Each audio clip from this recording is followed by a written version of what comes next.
Drage pratiteljice i puno poštovani pratitelji, evo i dalje putujemo zajedno kroz Liku, iz koje vas najsrdačnije pozdravljam, ma gdje bili.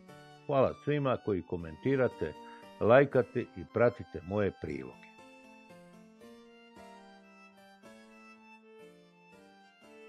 Danas vas, dragi moji, vodim u lijepo ličko selo Kuterevo, koje je poznato po utočištu ličkog medvjeda. No ja danas u Kuterevo idem kod mojeg dugogodišnjeg i dragog prijatelja Tome Bukovca Butine i njegove supruge. Tko je zapravo moj prijatelj Tomo Bukovac Butina? Rođen je 2.1.1962. godine u Kuterevu, grad Otočac. Oženjen je sa suprugom Dubravkom Salopek, sa kojom dobiva 2 kćeri. Osnovno školsko obrazovanje završio je u rodnom Kuterevu. Srednju školu MUP RH završio je u Zagrebu, gdje je i nastavio fakultet kriminalističkih znanosti koje je uspješno završio. Kao policajac kriminalist radio je na širokoj lepezi poslova u Republici Hrvatskoj. Nakon podužeg bolovanja, zbog narušenog zdravlja, Tomo odlazi godine 1998. u prijevremenu starosnu mirovinu. Svoju poslovnu i društveno-političku aktivnost nastavlja radom u udrugama. Tajnik je zavičajnog kluba Kuterevo u Zagrebu od 1988. godine. Potom kulturne udruge Karmenica u Kuterevu, čiji je prvi predsjednik, a osnovana je 1997. godine.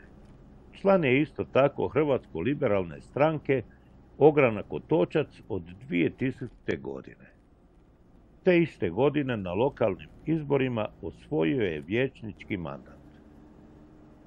Od tih godina i u tom periodu nije participirao u vlasti ili politici Ličko-senjske županije. Ali zato na izborima koji slijede, kaže Tomo, njegov HSLS na čelu sa predsjednikom doktorom Ivicom Miletićem, a na sjednici upravnog odbora jednoglasno je predloženo da Tomo brani boje HSLS-a kao kandidat za člana županijske skupštine sa rednim brojem 3 i za zamjenika župana gospodinu Anti Franiću, predsjedniku županijske organizacije HSLS-a Gospić. Danas Tomo uz suprugu Dubravku uspješno vodi njihov OPG Butina, koji se bavi proizvodnjom zdrave hrane koju spremaju i poslužuju turistima koji posjećuju turistički Kuterevo. Upravo sam stigao na OPG Butina, no Tomo i supruga Dubravka zauzeti su mnogobrojnim turistima kojima upravo poslužuju hranu i to u vidu ličke janjetine. Stoga sam popio jedno piće za osvježenje i otišao kroz Kuterevo dok se turisti ne raziđu kako bi mogao popričati sa Tomom.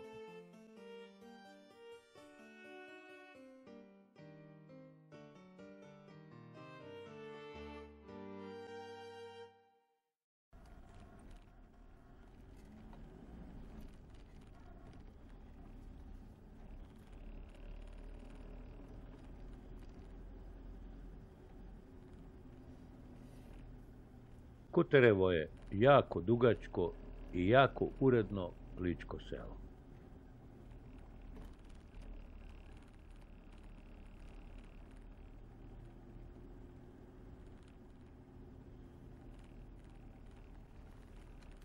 Polako se vozim prema samom centru sela.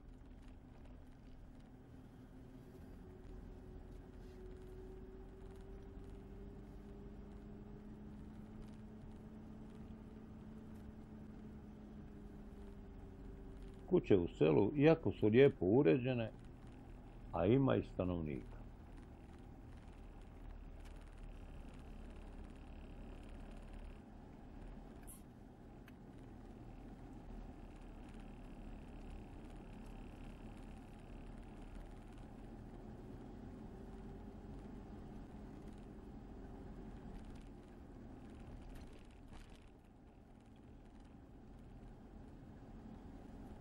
Uz utočište medvjeda Kuterevo je poznato i po suvenirima od drveta. A tu se proizvodi i tamburica Kuterevo.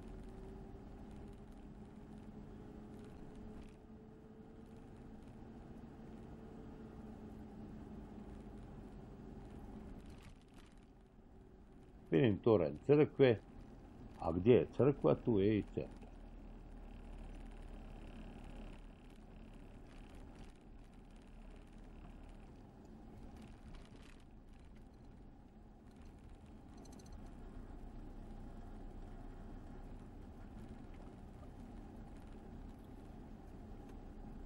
Upravo ulazim u sam centar Kutereva.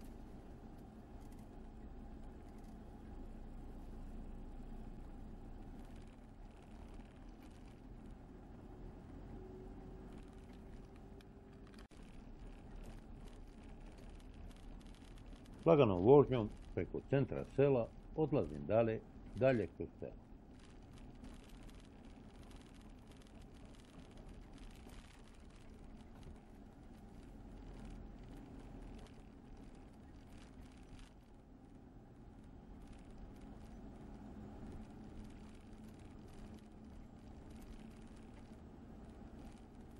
Ovo ličko selo podsjeća me po izgledu na neko od slovenskih ili austrijskih sela.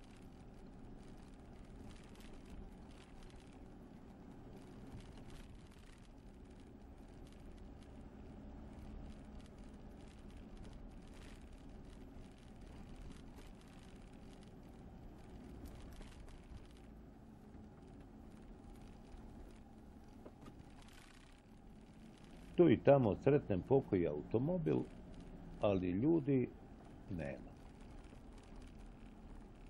Ljudi su većinom po kućama ispred televizora. Polako se vraćam nazad prema Tomi kako bi konačno napravili naš razgovor.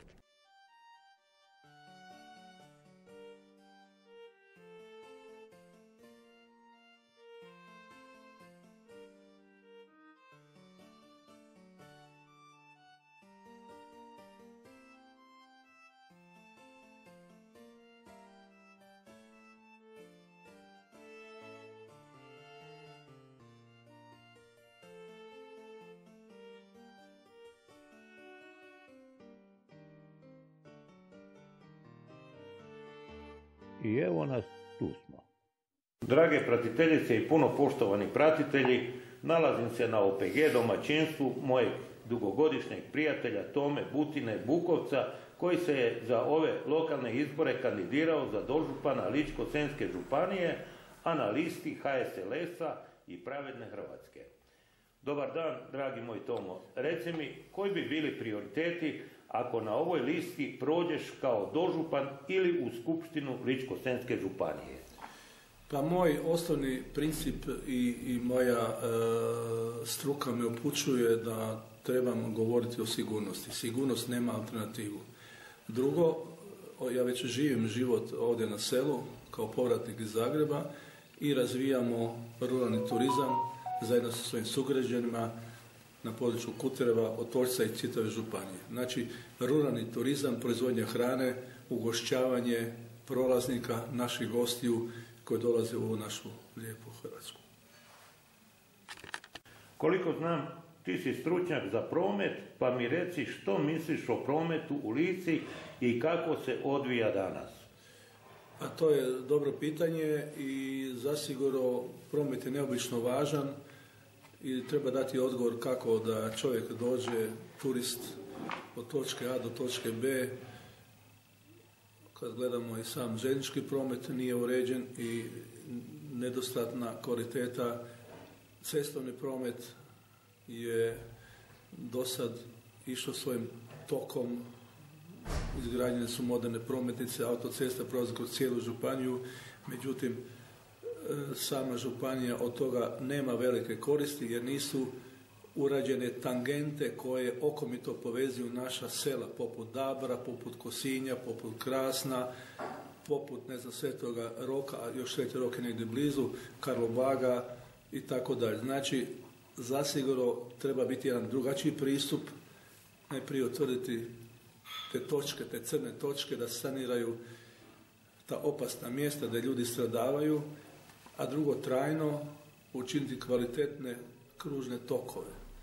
Danas, sutra bit će izgrađen Peveks u Gospiću, imat ćemo košma na tom križanju i ne daj Bože stradavanja. Kad imamo kružni tok, onda imamo zapravo situaciju da su uvijek smanjen broj nezgoda. Ako se dogodi, tu se daju bokovi, nema direktnih sudara i nema teških posljedica. Znači, nema smrtno stradalih na kružnim tokovima.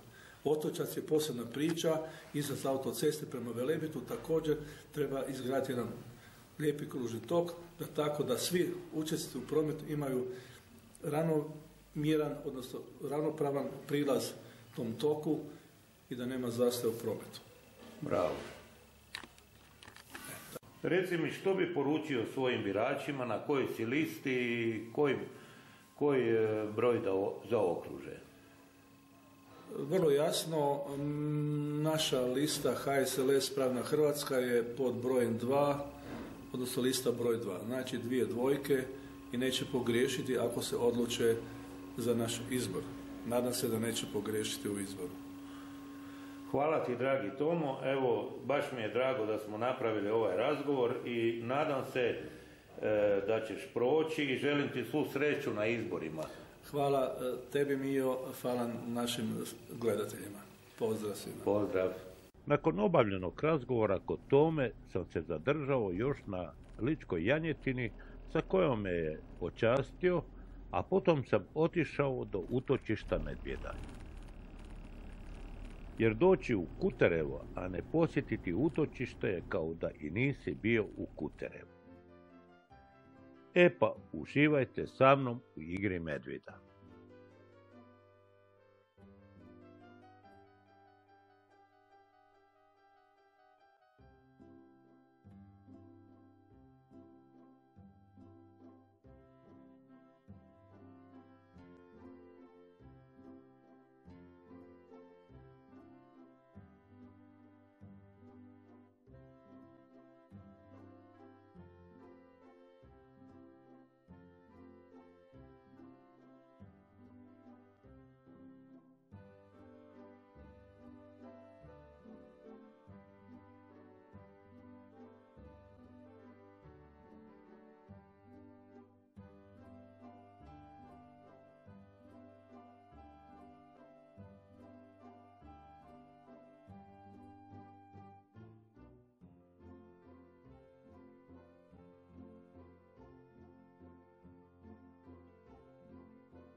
To je bilo to, dragi moji ličani. Vi koji me pratite, zaokružite broj 3 i mog prijatelja Tomu Bukovca, vjerujte mi, nećete požaliti.